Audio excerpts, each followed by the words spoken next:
La possibilité pour les transnationales d'investir dans l'exploitation des forêts, d'investir dans l'exploitation des terres et des eaux de l'Amazonie.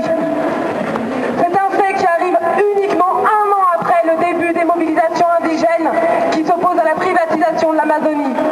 Le gouvernement péruvien a agi avec arrogance, le gouvernement péruvien a agi avec mépris vis-à-vis de ces populations. La mort de dizaines de personnes aurait pu être évitée si les demandes des peuples indigènes avaient été écoutées par le gouvernement.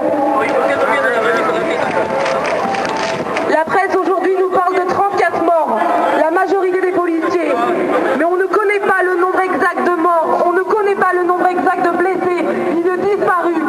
Ce n'est pas la première fois que la répression fait des morts au Pérou depuis 2008.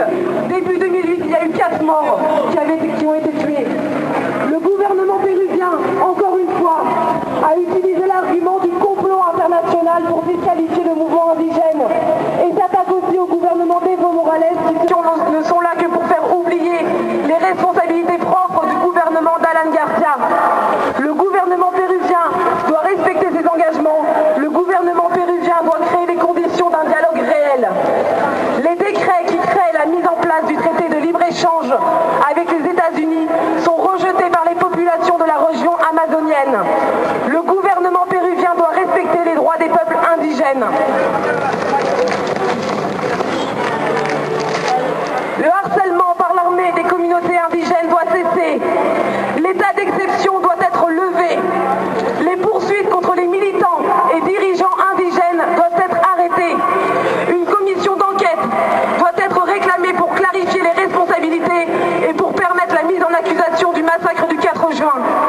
Au nom du Parti communiste français, je tiens à exprimer ma consternation, je tiens à exprimer ma profonde indignation face aux faits de violence commis contre des indigènes de la région amazonienne du Pérou. Ce conflit a été généré par le traité de libre-échange ratifié entre le Pérou et les États-Unis.